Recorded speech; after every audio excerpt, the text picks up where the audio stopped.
अस्सलाम वालेकुम जी। जोर का जोर देखने वालों को हाफिज़ मोहम्मद इमरान खुश आमदीद कहता है। पाकिस्तान टीम की T20 मैचों की सीरीज़ आज न्यूजीलैंड में इख्तिताम पजीर हुई है और इसका नतीजा रहा है 4-1, यानी कि 4 मैचेस जीते हैं मेज़बान टीम ने और 1 मैच में फ़तह हासिल की है मेहमान टीम ने, जो कि पाकिस्तान की टीम थी। इसके बाद अब पाकिस्तान ने वहाँ पर वनडे मैचेस खेलने हैं, लेकिन इन 4 मैचेस में एक चीज़ बहुत वाज़ेह अंदाज में साबित हुई है, वो ये कि पाकिस्तान कहीं भी मैच में नज़र नहीं आया उस मैच में जो उन्होंने हारे हैं। दूर दूर से मैचेस जीते हैं न्यूजीलैंड ने, जो कि आपकी सलाहियतों के ऊपर खालिस्तन एक सवालिया निशान है और उसके साथ साथ आपकी सलाहियत के ऊपर भी सवालिया निशान है, सिलेक्शन के ऊपर भी सवालिया निशान है, आपके प्रोसेस पर सवालिया निशान है। ये क्या इन तमाम क्या चीज़ें ज़ाहिर कर रही हैं मुसलसल नाकामियाँ? क्या पाकिस्तान इससे बाहर निकल सकता है या नहीं निकल सकता? और उसके बाद कप्तान की गुफ्तगू सुनते हैं तो वो ये कहते हैं कि ये नई टीम है, ये आगे अच्छा खेलेंगे और कुछ उनको मस्बत चीज़ें हमें इसमें नज़र आएंगी। क्या मस्बत है इसमें बात करेंगे। हमारे साथ क्रिकेट कमेंटेटर राजा असद अली खान साहब मौजूद हैं। राजा साहब अस्सलाम वालेकुम। वालेकुम हाफिज़ इमरान साहब। कोई मस्बत चीज़ भी है इसमें माँ सिवाय इसके कि हम दूर दूर से हारे हैं? ये जो आपने कप्तान साहब की बात की है, फिर हमारे जो हेड कोच हैं, अबूरी हेड कोच हैं, उनकी झूठी तसल्लियों के फ़रेब दे रहे हैं ये। और ये देखें, ये टोटल फिर आज फिर हमारे क्रिकेट की मकबूलियत को, हमारे इदारे को, हमारे क्रिकेट को एक सजीद धचका लगा है। और मैं अब इस नतीजे पर पहुँचूँ कि आप मत देखें इनके ट्रैक रिकॉर्ड, इनका नेशनल T20 में क्या परफॉर्मेंस है, फर्स्ट क्लास की क्या परफॉर्मेंस है। ये तो इसका ताल्लुक इन चीज़ों के साथ जो आज हुआ है। मिसाल के तौर बॉडी लैंग्वेज देखिए आप गेंद को बल्ले से खेलने से आ रही है बावजूद कोशिश के भी या जगराते करते रहते हैं या माहौल ऐसा है हा हा हा हा ही हु। देखें, ये चीज़ें सुधरने वाली नहीं है। मैं आपको तो ये माहौल ऐसा हो गया हुआ है। और दूसरा, अब आप इस चीज़ को भूल जाएं कि ये जो अभी आपने जिक्र भी किया था कि ये हम T20 या वर्ल्ड कप की तैयारी कर रहे हैं, क्या खाक तैयारी कर रहे हैं। और शाख नाजुक पे जो आशियाना होगा, ना पायदार होगा, ये है वो। आप ये मैंने सारी लिस्ट लिखी हुई, इनकी परफॉर्मेंस देखें, इनकी बॉडी लैंग्वेज देखें। आज फील्डिंग के दौरान देखें, अभी कितनी तकरीर की एक जनाब हज़रत हारिस रऊफ़ी जो कि हमारे मेन स्ट्राइक बॉलर हैं कि जनाब 10-15 मौके दें। आप नहीं दे सकते, इनको नहीं दे सकते। तो कप्तान भी कह रहा है ना यही लड़के आगे जाके परफॉर्म करेंगे। कहाँ करेंगे? अच्छा देखें, ना इनका ट्रैक रिकॉर्ड ऐसा है, ना इनकी बॉडी अच्छा ये आगे जाकर परफॉर्म करेंगे। यहाँ पर कंडीशंस का उन्होंने बहुत जिक्र किया। अब्दुल रऊफ साहब टेस्ट फास्ट बॉलर हमारे साथ टेलीफोन लाइन पर मौजूद है। अब्दुल रऊफ साहब, कंडीशंस अगर न्यूजीलैंड की मुश्किल हैं तो कंडीशंस क्या पाकिस्तान में भी मुश्किल थी? क्योंकि न्यूजीलैंड तो पाकिस्तान में पाकिस्तान के खिलाफ जीत कर चला गया है। तो न्यूजीलैंड की किन कंडीशंस का सलमान अली आगा जिक्र कर रहे हैं कि बहुत मुश्किल थी? और अगर बैटिंग के लिए मुश्किल थी तो क्या बॉलर्स के लिए भी मुश्किल थी? और उनके बॉलर्स के लिए क्यों मुश्किल नहीं थी? उनके बैट्समैनों के लिए क्यों मुश्किल नहीं थी? अगर कंडीशंस बॉलिंग के लिए फेवरेबल थी तो पाकिस्तान फ़ायदा क्यों नहीं उठा पाया? देखिए, मेरा ख्याल है कि अब वो कहते हैं ना कि आप पछताए क्या हो जब चिड़ियाँ चुगी थे। तो मेरा ख्याल है कि अब ऊपर पानी सर के ऊपर से गुजर चुका है। इनका पूरा जो सिस्टम है उसकी ओवरऑलिंग की जरूरत थी जो ये नहीं कर सके। और फिर बार बार की जो चेंजिंग इनकी पाकिस्तान क्रिकेट बोर्ड की में और उसके बाद जो कोचिंग स्टाफ है इनकम्पिटेंट लोगों को यहाँ पर मिलाते रहे। यहाँ पे कोई एजुकेशन नहीं थी, कोई विजन नहीं था। ये जो साबका प्लेयर्स ये पाकिस्तान क्रिकेट बोर्ड में आते रहे हैं, ये अपनी जो चिकनी चुपड़ी बातें थी उनसे ये जो पाकिस्तान क्रिकेट बोर्ड के जो चेयरमैन होते थे जिनको क्रिकेट का बिल्कुल किसी किस्म का नॉलेज नहीं होता था, ना डीप रूट्स थी, उनको वो मुसलसल बेवकूफ़ बनाते रहे और कहते रहे कि हम पाकिस्तान क्रिकेट को ऊपर लेकर चले जाएंगे, ये कर देंगे, वो कर देंगे। मगर बेसिकली वो अपना एक उन्होंने नजरिया बनाया हुआ था अपनी कमाई का, अपनी दिहाड़ी लगाने का, और वो आते थे और चले जाते थे। तो उससे अब देखें कि पाकिस्तान क्रिकेट एक मुकम्मल जो डिजास्टर है उसका शिकार हो चुकी है। ना कि आगे नजर आ रही है, एक कदम आगे जाते हैं 10 कदम पीछे आ जाते हैं। कोई इनका विजन नहीं है, कोई इनकी डायरेक्शन नहीं है, कोई समझ नहीं है, कोई इनको पता नहीं है कि लॉन्ग टर्म पॉलिसी क्या होती है, किस प्लानिंग पे चलना है, कौन से फॉर्मेट में किस प्लेयर को खिलाना है, किसको नहीं खिलाना है। तो फिर उसका एंड रिजल्ट यही डिजास्टर की शक्ल में निकलेगा। अब्दुल रऊफ साहब, कता कलामे की इजाज़त चाहूँगा, लेकिन विजन से मुराद जब हम लेते हैं तो सबसे पहले क्या वहाँ पर क्रिकेटर्स मौजूद हैं क्रिकेट के फैसले करने वाले? तो फिर जब ये देखते हैं तो सिलेक्शन कमेटी में सारे क्रिकेटर्स हैं, आकिब जावेद, असद शफीक, अजहर अली, अलीम डार, ये सारे क्रिकेटर्स हैं। अगर हम अपनी नेशनल क्रिकेट अकेडमी में देखते हैं वहाँ पर भी क्रिकेटर हैं, और जगहों पर देखते हैं तो वहाँ पर भी क्रिकेटर हैं। जो मेंटोर्स हैं वो भी क्रिकेटर्स हैं, पांचों के पांचों मेंटोर्स भी क्रिकेटर्स हैं। फिर उनके साथ जो लोग जुड़े हुए हैं वो भी क्रिकेटर हैं, मतलब अब्दुल रज़ाक भी क्रिकेटर हैं, वहाब रियाज भी क्रिकेटर हैं, वो मिसबाहुल हक, शोएब मलिक, सरफ, ये सब के सब क्रिकेटर्स ही हैं ना। तो फिर विजन का क्या मसला नज़र आता है आपको? देखिए, मुझे सिर्फ ये बताएं कि विजन कहाँ से आता है। अगर क्रिकेट खेलने से अगर वियन आ जाता तो विव रिचर्ड क्यों वेस्ट इंडीज क्रिकेट बोर्ड का सरबराह नहीं बना? अगर क्रिकेट खेलने से क्रिकेट आती है तो जो सचिन तेंदुलकर क्यों इंडियन क्रिकेट बोर्ड का सरबराह नहीं बना? अरविंदा डिसल्वा क्यों श्रीलंकन क्रिकेट बोर्ड का सरबराह नहीं बना? और जो बाकी क्रिकेटिंग जो ग्रेड्स हैं वो क्यों उन कंट्रीज में ना वो हेड कोच बने, ना वो क्रिकेट बोर्ड के सरबराह बने, ना कुछ बने? मुझे सिर्फ ये समझा दें कि वियन आता किधर से है। विजन आपका आता है एजुकेशन से। आपकी एजुकेशन आपकी आती है, आपकी जो स्पोर्ट्स साइंसेज है उसकी आपको 18-20 साल की आपको डिग्री लेनी पड़ती है, तब आपकी दिमाग और आंखें हैं कि आपने साइंटिफिक जो स्टडीज हैं उसको किस तरीके से इम्प्लीमेंट करना है प्लेयर्स के ऊपर, जो आपने मिनिमम आपने एफर्ट के जरिए मैक्सिमम रिजल्ट किस तरह लेनी है, मिनिमम एफर्ट के जरिए मैक्सिमम फिटनेस कैसे प्लेयर्स की बेहतर करनी है, उनकी रेंज चार्ट को कैसे बेहतर करना है, उनकी बायोमैकेनिक्स पे कैसे काम करना है, उनकी साइकोलॉजिकल लेवल पे कैसे काम करना है, उनके लिए लॉन्ग टर्म पॉलिसी कैसे बनानी है। तो आप वही गधे घोड़े को एक ही जगह रख के आंक रहे हैं, चाहे आप 50 साल और भी इस तरह के रोने रोते ना, कोई फर्क नहीं पड़ेगा जब तक आप एजुकेशन को नहीं लाएंगे। ये दुनिया। अच्छा, लेकिन ये जो अब्दुल रऊफ साहब कथा कलामी की मार चाहूंगा एक मत फिर करवा रहे हैं। आज 5वां T20 पाकिस्तान हारा है, शादाब खान को वाइस कैप्टन बनाया गया। अगर ये जो फैसले हुए हैं कप्तान और वाइस कप्तान के, और ये जो सिलेक्शन हुई है, आपको आप समझते हैं कि ये 26 के वर्ल्ड कप की और इस एशिया कप की तैयारी के लिए, और ये मेरिट यहाँ पर है, अगर एक्सपीरियंस को लिया जाता है तो तजर्बा है, उसकी बुनियाद पर ठीक किया फैसला? नहीं, कुछ भी नहीं है, ये टोटल है ही रॉन्ग है। उसको किस बेस पे वापस लाया गया? सारी नेपोटिज्म है, सारी करप्शन है, सारी ऑब्लिगेशन की गेम है। और फिर यही मैं बात बार बार कर रहा हूँ कि आपको डीप रूट्स का ही नहीं पता है, जो इनके conflict of interest conflict of interest है, जिनको ये पाकिस्तान क्रिकेट बोर्ड की सिलेक्शन कमेटी में डाला हुआ है। कोई अपनी अकेडमी चला रहा है, किसी का भाई अकेडमी चला रहा है, उसने अपने लड़के ऑब्लाइज किए हुए हैं, किसी का दामाद उधर हेड कोच लगा हुआ है, किसी का सुसर हेड कोच लगा हुआ है, किसी का सुसर मेंटोर लगा हुआ है, किसी का बाप खेल मेंटोर है तो बेटा अंडर-19 खेल रहा है, कोई खुद मेंटोर है तो जाके खुद वो 45 साल की उम्र में अपने आप को T20 में सिलेक्ट करा रहा है, कोई खुद मेंटोर है तो जाके कभी किसी टीम में अपने आप को सिलेक्ट करा देता है, कभी हेड कोच लग जाता है, कभी मैनेजर लग जाता है। तो ये फ्रॉड दुनिया में किसी जगह पे चलता है, सिर्फ पाकिस्तान में चलता है। इसी जरिए से ये शाहीन अफरीदी बार बार खेल रहा है, बगैर किसी परफॉर्मेंस के ये खेल रहे हैं। शादाब खान की सिलेक्शन मुझे बताएं, पिछले 4 साल की उसकी परफॉर्मेंस तो बताएं ना, कि किस बेस पे कहाँ पे उसने इंटरनेशनल या डोमेस्टिक में परफॉर्म किया जिसकी वजह से बार बार सिलेक्शन होती रहे, वापस आता रहा। आज आपने सुफियान मकीम की बॉलिंग देखी है तो कितना बड़ा जुल्म है इस सिलेक्शन कमेटी में और इस मैनेजमेंट में। एक रति बराबर भी शर्म हो तो पानी से डूब मरना चाहिए इनको, या इनको रिजाइन कर देना चाहिए कि उसने एक ही प्लेयर है जिसको बॉलिंग करना आती है, आपने उसको चैंपियन ट्रॉफी से भी ड्रॉप कर दिया, यहाँ भी सारे मैच बाहर बिठा दिए और आखिरी मैच खिला दिया।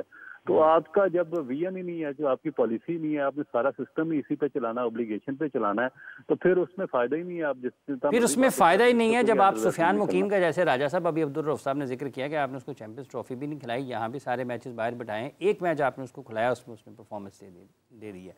तो ये तो कह रहे हैं अब्दुल रऊफ साहब कि ये सिलेक्शन ही पाकिस्तान की, इसकी बुनियाद ही ठीक नहीं है, खिलाड़ियों को जो इंतखाब हुआ है वही उसकी बुनियाद दुरुस्त नहीं है, वो मयार ही नहीं है। मयार तो है नहीं, ये जैसे मैंने बात शुरू की थी कि मयार तो है नहीं, वो तो नज़र आ रहा है। लेकिन मुझे बताइए, आप जो मयारी भी आते हैं, जिनके ऊपर पस मंज़र भी है, उनकी रजवान की और बाबर आजम की बॉडी लैंग्वेज क्या है?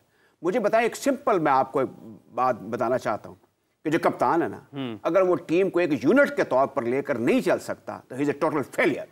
आपने रिजवान को भी देखा, बाबर आजम को भी देखा, वो जो टर्म्स कॉइन की हुई हैं आप लोग कहते हैं, वो बड़ी शर्मनाक किस्म की है कि फलाना ग्रुप है, फलाना ग्रुप है।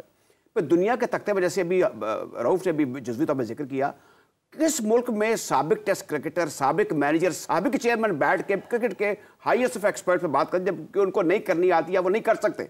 तो ये हमारे यहाँ ये भी हो रहा है। बहुत से लोग जो हैं वो दुरुस्ती हो सकती है कि अगर आप क्रिकेट ब्रॉडकास्ट के दौरान कुछ ऐसे लोग बिठा लें जो बता दें कि फलां पॉकेट में ये है, फलां पॉकेट में ये है, फलां पॉकेट में ये है।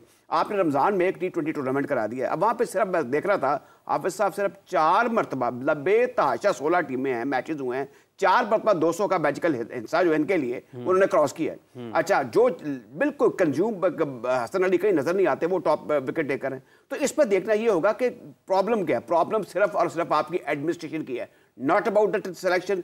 सिलेक्शन जो है इट्स इंपॉर्टेंट चीज। मुझे अच्छा, बताएं, ये जैसे आखिर में जी मुझे अब ये बता दें कि आप कौन सा इस वक्त शाहकार बाहर बैठा हुआ है जिसको आप ले आएंगे तो आपको एक रिलीफ महसूस हो जाएगा? नॉट एट ऑल, कोई भी नहीं है। ये सारा आपका एक माहौल क्रिएट हुआ है जिसका भी जिक्र किया गया कि इसमें नेपोटिज्म है, इसमें मिसमैनेजमेंट है, इसमें कॉन्फ्लिक्ट ऑफ इंटरेस्ट है। ये सारी चीजें ऐसी हैं। दूसरा इंपॉर्टेंट चीज है कि चेयरमैन साहब को क्रिकेट आनी चाहिए, वो वीटो पावर इस्तेमाल करें। जब उन्होंने कहा जाके इसको देखो भाई स्पिनर्स को शामिल करो, तो फिर मीटिंग करके आगे जिनका भी सिलेक्शन का आपने जिक्र किया है, वो तू मेरा हाजी मैं तेरा बगोयम वाली बात है, वो आगे जी नहीं बिल्कुल ठीक टीम है।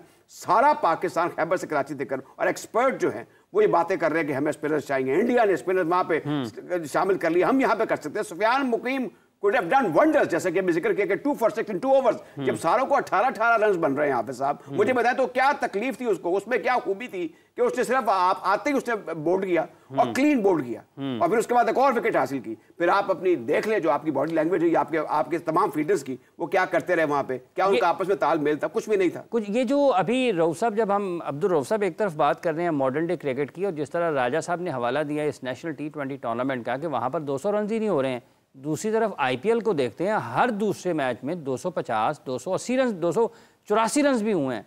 तो इसका मतलब ये है कि हमारी जो क्रिकेट, जो हम डोमेस्टिक क्रिकेट करवा रहे हैं, वो तो कहीं मुताबिकत ही नहीं रखती ऊपर इंटरनेशनल क्रिकेट से।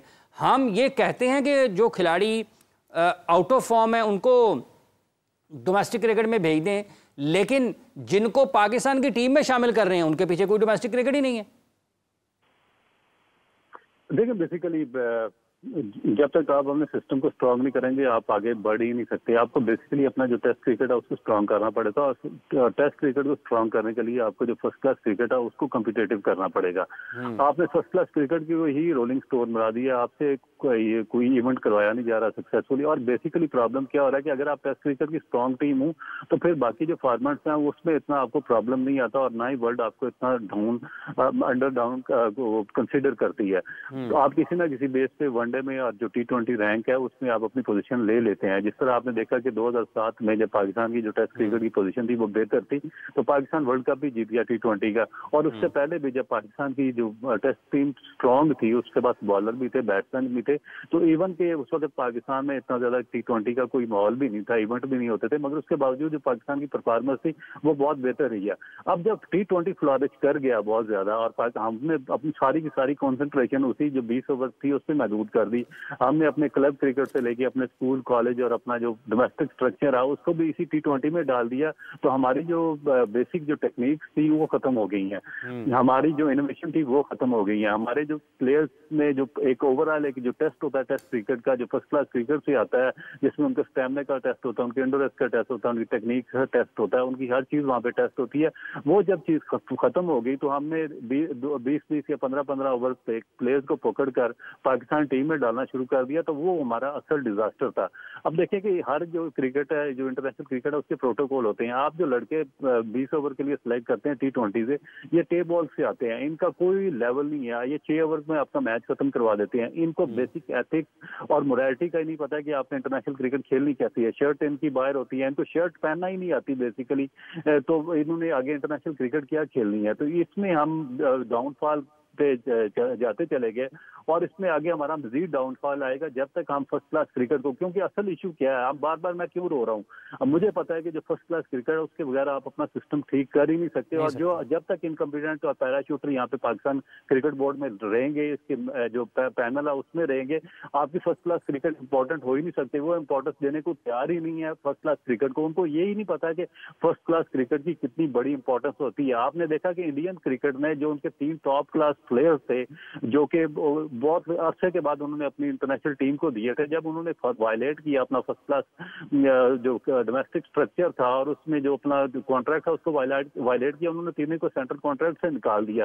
तो ऑस्ट्रेलिया, इंग्लैंड सारे इसी तरह के स्ट्रॉन्ग डिसीजन लेते हैं। यहाँ पे हम बिल्कुल ही हमारी प्रायोरिटी में शामिल ही नहीं है हमारी फर्स्ट क्लास क्रिकेट। हम जो थोड़ा सा हमारी विंडो मिलती है 15-20 दिन की, उसमें हम फर्स्ट क्लास टूर्नामेंट करवा देते हैं और उससे जान छुड़ाते हैं, और जो पैसा बनाने का काम है T20 उसमें सारी जो एनर्जीज हैं वो झोंक देते हैं, जिसकी वजह से हमारा सारा का सारा जो स्ट्रक्चर है वो तबाह बर्बाद हो रहा है। तबाह बर्बाद हो रहा है। राजा साहब, जैसे आपको लगता है कि अब पाकिस्तान की टीम को या पाकिस्तान क्रिकेट बोर्ड को या पाकिस्तान के खिलाड़ियों को जो बड़ी टीमें हैं वो इतनी संजीदा नहीं लेंगी जो हालात हमारे हो चुके हैं? मुझे यूँ लग रहा है हाफिज़ इमरान साहब कि हमारा ये 2025 में अब इसका माहौल देख रहे हैं ना, हमने इसके लिए तैयारी नहीं की हुई थी। We are not fit for that. वो जो लक्ष्मी है उसको देख देख के ये बरंगे अख्ता हुए हैं, ये समझते हैं तू नहीं और सही और नहीं और सही। ये जो लड़के वहाँ पे गए हुए हैं, मुझे तो इनमें से अक्सर कुछ आवारा मनुष्य भी लगते हैं जो कहते हैं चलो ट्रिप हो गया, विंडो खुल गई, उधर जाओ लीग खेलो, उधर पैसे डालेंगे। ये जो नाइट होती थी, नहीं तो उनको मुंतखब कौन करता है ना राजा साहब? मुंतखब करने वाले, अब ये उन पे सवाल है कि उन्होंने वो एक जो डेडिकेशन डिटर्मिनेशन में इंडक्ट किया ये नहीं कि जब आपके हेड कोच भी ये कह रहे हैं, आपके मेरे बड़े अच्छे दोस्त हैं, जब कह रहे हैं कि जनाब नहीं जी खेलोगे तुसी, उनको कहो नहीं तुम्हारे बंदे बंदा चढ़ा हुआ है, come up with the performance. जब उनको पता चल गया, अब वो देखे, मैं उस दिन कहना नहीं चाह रहा था, आपसे मेरी मुलाकात हुई जब प्रोग्राम में, वो जो हुसैन नवाज हैं, हसन नवाज जो हैं, वो मिड विकेट भी उनसे मिडल नहीं हो रही। अच्छा, फिर उनका ये जो ये वाला हिस्सा है, ये वजन आगे डालते नहीं थे, मुझे पूरा पता था कि इनको इन्होंने यहाँ से पकड़ना है और पॉइंट पे इनका कैच हो जाना है। वो बड़ा एक तरन वाला है, देखे उनके पास जो डेडिकेटेड किस्म का वीडियो एनालिस्ट है ना, वो हर प्लेयर उसके पास जाके एक इन्फॉर्मेशन ले सकता है। अब आपके साथ भी वीडियो एनालिस्ट गया हुआ, आज जिस तरीके से हारिस रऊफ साहब बाउंड्री लाइन के अंदर खड़े हुए, जितनी बातें बनाते हैं, ये मुझे 30 साल पहले भी फॉरेन कोच ने बताया था कि जब आप हिट लग गए तो यू कैन गो इजी, 2-3 कदम पीछे चले जाए, आगे आना आसान होता है। उसके बाद उन्होंने मौसूफ ने कैच ड्रॉप किया, छक्का भी करा, फिर पीछे देखते कि अच्छा ये 3-4-5 फुट में अंदर खड़ा हुआ था, कोई बात नहीं, क्योंकि पूछने वाला कोई नहीं है, क्योंकि उनके ऊपर कोई प्रेशर नहीं है, उनको पता है कि मेरी पोजीशन जो है ना वो मुस्तकिल। दूसरा, आपने इंडिया की बात की ना, अब ये सारे दुनिया जहान के गम में बार बार कहता हूँ, क्रिकेट बोर्ड ने अपने जिम्मे लिए हुए। आप पंजाब क्रिकेट एसोसिएशन, आप महाराष्ट्र में चले जाएं, आप जहां जहां एसोसिएशन हैं वो तगड़ी डेमोक्रेटिकली इलेक्टेड हैं, और अगर उनको बीसीसीआई कहे कि हम वहां पे डॉग लगाएंगे, वो कहे खबरदार, हम तुम्हें ऐसा मजा चखाएंगे, हम तुमसे ज्यादा डेमोक्रेटिकली इलेक्टेड हैं, और सारा पैसा वहां डिस्ट्रीब्यूट होता है। हमारे जो बोर्ड के लोग कह रहे हैं ना कि हमारे पास 3 अरब रुपए हैं, we are the third richest, ये सारा ढोंग है, ये पैसे उनके हैं जिन्होंने कन्वर्ट अपने ऊपर कर लिए हुए। अब मैं ये भी नहीं कह रहा कि इनके आपस में लड़ाई शुरू हो जाए, कुछ ऐसा सिलसिला शुरू हो जाए। जब तक आपके यूनिट जो हैं वो अपना काम नहीं करेंगे, आप टैलेंट हंट शुरू कर देंगे। अब टैलेंट हंट का ऐलान हो गया। अब इसके बाद क्या हुआ कि आपके सिलेक्टर क्रिकेट बोर्ड के जाके रीजन की टीमें सेलेक्ट करते हैं। भैया आपका काम नहीं है, उनको अलाउ करें, उनको डेवल्यूट करें, और आप जब तक ये क्रिकेट को फैलाएंगे नहीं, उनको कहेंगे अपने अपने हिस्से का काम ना करो, आप कैसे लाखों करोड़ों लोगों को मैनेज कर सकते हैं? राजा साहब, आपने हसन नवाज का तो जिक्र किया, लेकिन कप्तान की तो परफॉर्मेंसेस बड़ी अच्छी रही हैं, बैसियत बल्लेबाज तो उन्होंने बड़े रन किए हैं। ये आपने दुरुस्त कहा, मैंने इनको देखा था पहली मरतबा तो मेरा इनका बारे में अच्छा इंप्रेशन था, लेकिन अब वो क्या है, इनको एक टीम दे दी गई है। ये कोई हुक्म बरदार किस्म के कप्तान है, शरीफ इंसान है, अच्छी परफॉर्मेंस भी दे रहे हैं, लेकिन अगर वो जो कप्तान हम एक्सपेक्ट करते हैं वो कहेगा जी ये मेरे साथ बैठ के टीम बनाए ना, मुझे ये चाहिए, ये नहीं चाहिए, होना यही चाहिए कि इसको साथ बैठाया जाए, इनकी राय ली जाए, और जो चेयरमैन ऑफ सेलेक्टर है वो अनाउंस होना चाहिए। वो बोर्ड अनाउंस ट्रेडिशनली करता रहा, वो चेयरमैन ऑफ सेलेक्टर भी अनाउंस नहीं किया। अब उसमें भी पता नहीं कौन बीच में दीदा या ना दीदा किस्म के हाथ हैं जो उसके अंदर को टीम के अंदर को किसी को डालते हैं, किसी को निकालते हैं, ये भी समझ में नहीं आती। और ये जो टीम जिसका ऐलान किया गया है, इसमें कतई नजर इसके कि ब्लू आइड भी हैं, लेकिन जो कुछ भी है, वो जो नहीं, वो कौन आपको है? आप सारा दिन उनकी बात करते हैं, बात सिर्फ ये नहीं, आप वनडे की बात कर लें। राजा साहब, आपके ख्याल में कौन है? देखिए वो चहीते कौन है? अब देखें ना, अब शादाब के ऊपर उंगलियां उठ रही हैं। नूर नजर कौन है? वो अब उनका देखा, उनका भी कॉन्फ्लिक्ट ऑफ इंटरेस्ट की बात हो गई है। हाँ। और वैसे उनकी कोई जस्टिफिकेशन टीम में नहीं बनती। आई एम टेलिंग यू, वो जिस किस्म की बॉलिंग करते हैं, अब उनको एक कर दिया गया, फिर अब पहुंच जाएंगे वहां पर बड़ी जल्दी। राणा साहब भी, फहीम राणा साहब भी, फहीम अशरफ जो है, उनके बारे में भी है कि अच्छा उनकी परफॉर्मेंस देख लेना आप। अच्छा, ये चीजें सारी अपनी जगह है। मैं तो ये कह रहा हूं कि जब आपकी डिलीवरेंस है that very day, that very moment, अब वो देख ले आज हुआ। लेकिन राजा साहब, एक और सवाल यह है कि क्या किसी को कोई एहसास है कि पाकिस्तान की क्रिकेट के साथ हो क्या रहा है? ये बड़ी जबरदस्त वो हल्के जो अहमियत रखते हैं, वो राहदारियां जो बासर हैं, जिनकी सोच अगर ये हो कि पाकिस्तान की क्रिकेट का कुछ ख़राब हो रही है, तो वहाँ पर तो मेरा ख्याल है ये आपके इसमें चैन की बात, ये एक और एस्पेक्ट है।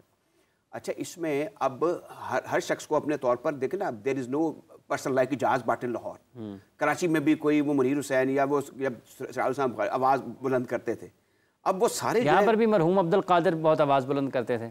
अब देखें, वैसे अगर अब्दुल कादिर आज होते तो उनका भी सन लॉ खेल रहा होता। हाँ।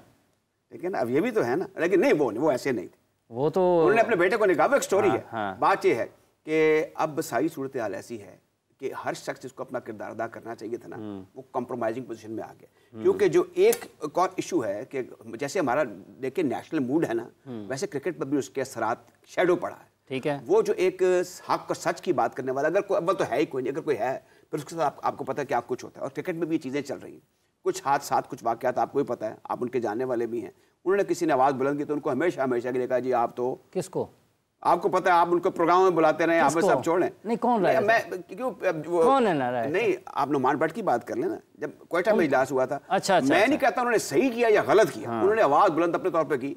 उनको समझाया जा सकता कि आप ऐसा मत करें, कि उनको पाबंद कर दिएगा कि आप दोबारा क्रिकेट में। उनकी पाबंदी खत्म हुई, उनका इलेक्शन ही नहीं हो रहा, 2 साल हो गए हैं। अब ये देखे ना, ये जो तगड़ी एसोसिएशन कम से कम मुल्तान, फैसलाबाद, लाहौर, कराची और पिंडी, सियालकोट, ये अच्छा सियालकोट देखिए अब तो खैर बाहर हो गई है। सियालकोट के कहां से बाहर हो गई? ये T20 हाँ जी, लाहौर ने मैं उनको हराया। मेरा आई एम नॉट श्योर, लेकिन मेरे लगता है उन्होंने उनको ही हराया। लाहौर ने सियालकोट हाँ, वो बहुत बड़ा, आपको पता है, वो तो इंडिया भी टूर करने लगे थे जब हमारे ताल्लुकात ठीक थे। तो एक बड़ी तगड़ी एसोसिएशन थी। अब हर जगह बिगाड़ पैदा हो रहा है और ये इसको आप कंट्रोल नहीं कर सकेंगे अनलेस एंड अनटिल आप, हमारे चेयरमैन साहब जो हैं वो बैठ कर, अखलास वाले हैं, उनकी नीयत पर मुझे शक नहीं, लेकिन अमल में जाहिर है कि उनको आगे किरदार का गाजी बनना पड़ेगा। मीटिंग्स कर रहे हैं वो। अब ये है कि थोड़ी सी तब्दीली लेकर आए। दूसरा मैं देखें, अब जैसे अभी जिक्र कर रहे थे अब्दुल रऊफ भी, मैं ब्यूरोक्रेट्स जो इनके खिलाफ नहीं हूँ, और ये पढ़े लिखे लोग होते हैं और पाकिस्तान के बेहतरीन दिमाग होते हैं। क्रिकेट और चीज़ है, क्रिकेट के अंदर जब तक आपने क्रिकेट खेली नहीं, जो क्रिकेटिंग मैटर है, नवाज सुखेरा साहब को ले आते, फिर वो क्रिकेट तो खेले हुए हैं ना। वो देखे, वो उनका सुखेरा साहब, उनके भाई भी खेलते हैं क्रिकेट। कम से कम उन्होंने वो मजांगलिंग की यादव की तरफ से कोई फर्स्ट क्लास भी खेली हुई है। तो वो आगे आ जाएं। कुछ लोग ऐसे थे जिन्होंने क्रिकेट खेली, अच्छे कुछ लोग ऐसे भी हैं जैसे शाहिद मलिक साहब हैं, जैसे आपके मोइन अफजल साहब हैं। पिछले 50-50 साल से ग्राउंडों के अंदर जाके, अब मोइन अफजल साहब की माशाल्लाह देखें कि उन्होंने 40-51 का टेस्ट मैच भी लाहौर में देखा हुआ अपने सामने, 49 की भी क्रिकेट देखी हुई है। वो एमसीसी के मेंबर भी हैं, वो बोर्ड ऑफ गवर्नर्स, उनसे भी राय ले लें आप। अब ज़ाहिर है कि एज की साइड पर एक हल्का ये भी कहता है कि सेठी साहब को चेयरमैन बना दें। वैसे मैं बताऊँ, ये मैं जब वो गए थे मुझे बड़ा दुख हुआ था, आई टेल यू, कि वो उसमें उनमें क्रिकेट उनकी स्किल सीख ली हुई थी वो, और वो एक कारोबारी आदमी है, फिर पस मंजर कैम्ब्रिज का है, फिर he is married in a good house, वहाँ से भी उनको एक इल्म की उसकी दौलत मिली है। लेकिन अब हम ये करें कि जी इनको निकाल के उनको ले जाएं, तो ये भी बात। लेकिन सेठी साहब ने देखें जी, यहाँ पर लाने में पाकिस्तान में वो वेल कनेक्टेड आदमी है, वेल वर्स्ड आदमी, और उन्होंने पूरा टाइम भी दिया। तो अब ये चीज़ें ऐसी हैं। लेकिन राजा साहब, अब सवाल ये पैदा होता है कि अगर आपकी सलाहियत मशकूक है, आपकी इमेज पर सवालात, साख पर सवालात उठ रहे हैं, लोग आपको गैर संजीदा समझना शुरू कर दें, आगे बढ़ सोचना बंद कर दें, तो ये जो पाकिस्तान में क्रिकेट 2017 से जब पहला PSL का फ़ाइनल लाहौर में हुआ और उसके बाद मरहलावार हम पाकिस्तान में इंटरनेशनल क्रिकेट वापस आई और हाल ही में हमने चैम्पियंस ट्रॉफी की मेज़बानी की, तो ये तो सारी मेहनत फिर रायगा हो जाएगी। देखिए, वैसे बावजूद इसके कि हमारे साथ हुआ क्या, 10 साल क्रिकेट नहीं हुई, बड़े बड़े हमें कुचोके लगे हैं। अच्छा, ये हाफिज़ साहब, ये मैं आते हुए सोच रहा था, देखिए रमज़ान है, हमने 52 और 54 में जब हमने 2 क्रिकेट में फतुहात हासिल की, तो हमारे मुल्क में ईद से ज़्यादा खुशी मनाई गई थी। हम लुटे पुटे, हमारे वहाँ से महाजर आए थे, सब मेरिट पे टीम बनती थी ना जी। वो मेरिट, वो देखे कारदार जैसा एक पिलर था। आज अब देखें, एक और चीज़ है, ये जो आज की बात, हर शाख में मिडजॉकर बैठा हुआ, नहीं तो वो तो ये मिडजॉकर इसका दौर। मुल्क बाबाए कौम है, कायदे आज़म, शायर मशरिक़ हैं, डॉक्टर अल्लामा मोहम्मद इकबाल, स्टेडियम कज़ाफ़ी साहब के नाम पे है, और 2 एंड जो हैं, एक अल्लामा इकबाल के नाम कर दिया है। यार वैसे इनको तो आप बात करते हैं हाफिज़ साहब, शुक्र है कि आपका कोई तहरीक पाकिस्तान से, नज़रिया पाकिस्तान से थोड़ा सा लिंक रहा है। ये देखिए वैसे कितनी बर्बादी है कि 2 एंड, यानी उन्होंने तुसी 2 एंड देते हैं बड़े बंदियां नूं, स्टेडियम कैसे हो देना, VVIP स्टैंड कैसे हो देना, और एंड इज सब्जेक्टिव। बार बार इनको कर चुके हैं कि यार ये एंड जो होता है ना, उस जगह से मंसूब होता है, अच्छा,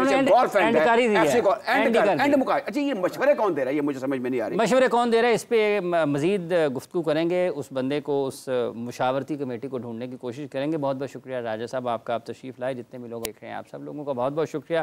प्रोग्राम का वक्त खत्म हुआ चाहता है। हाफिज़ मोहम्मद इमरान दौर का जोड़ की पूरी प्रोडक्शन टीम के साथ आपसे इजाज़त चाहता है। अपना ख्याल रखें, दोबारा मुलाकात होगी। अल्लाह हाफ़िज़।